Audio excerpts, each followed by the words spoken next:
John Kelly for the Boxing Channel alongside Elle Bernstein for another edition of Hot Topics.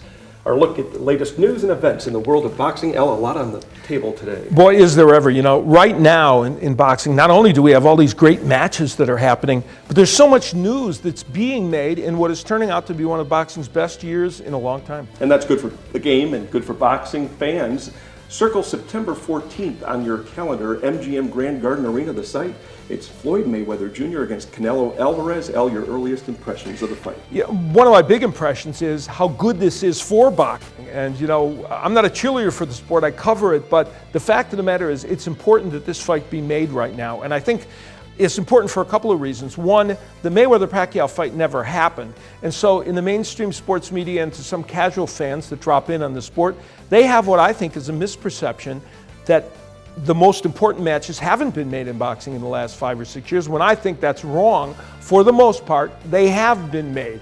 And what this match does more than anything else, John, it sends out the message that big matches can be made in boxing. What about the age difference between Mayweather and Alvarez? Well, it's interesting. You know, Alvarez is going to be 23 years old when this fight happens. He's already a veteran of more than 6 years with over 40 fights. Mayweather, at age 36, came into his last fight against Guerrero after a year layoff. This will be less than a year, more like 5 months of a layoff. So for a 36-year-old, it's better to come in off a 5-month layoff, in my opinion, than a year layoff. And so the age question is one that we've been asking about Floyd Mayweather for several years, but he keeps looking sharp. The fight was made at a catch weight of 152 pounds. For the uninitiated, define the term catch weight. And what does it mean for the fight? Yeah, well, of course, Alvarez has the 154-pound title, and they're going to be fighting for 154-pound titles. But Mayweather negotiated in this called a catch weight, where you fight at a weight lower than where you could get to for the normal weight division. And he did so because Floyd Mayweather is not really a 154-pound fighter. He fought Miguel Cotto at that weight limit and allowed Cotto to be up to 154 because Cotto was really a welterweight fighting as a 154-pounder. Canelo Alvarez is a big, strong, true 154-pounder who someday may fight at 160.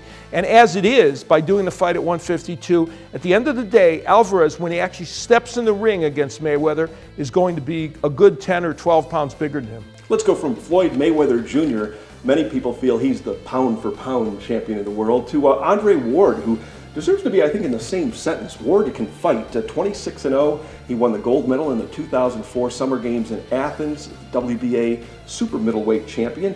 His next opponent could be Carl Froch. We've seen that fight before.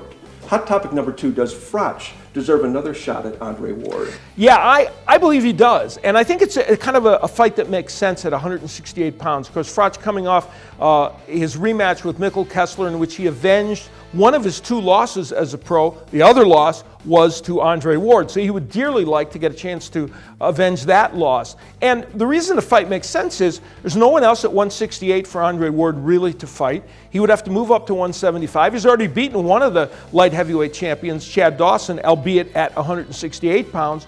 So what's the point of him fighting anybody else? And here's what I keep seeing as an image in my mind, John. The fact that we may have, 20,000 people at the O2 Arena in London cheering Carl Froch on with this invader from America, Andre Ward, facing him. Now, the trick is to get Andre Ward to go over there. I hope he does, because it would be a legacy cementing fight for Andre Ward if he were to go there and beat Carl Froch. Why doesn't Ward get more love from the boxing public? Boy, there's a good question. Or from the casual sports fan as well. I can't answer that. He is brilliant. Some people say he's boring. I don't find him boring. I think he throws a fair number of punches. He engages people. He just doesn't get hit. But I like Andre Ward. I like everything about Andre Ward. I think he's a great guy. We talk about the fact that we want role models. We want people to be the kind of young men we could look at and say, wow, I'd like my son to grow up like him. I'd like my son to grow up to be like Andre Ward. But somehow we say it, but sometimes we like the bad boys better. The marketability of fighters, Al, that brings us to hot topic number 3. How does the boxing public view losses by a fighter? You know, it's an interesting point you're making. We now understand that having a loss on your record is not the end of the world.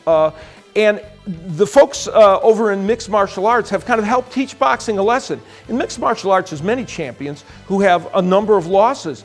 But if they're continually in exciting fights and they win their share, nobody really cares. And the fact of the matter is, in boxing, we're starting to see that trend. Jesus Soto Karass is going to fight Berto in about a month or two.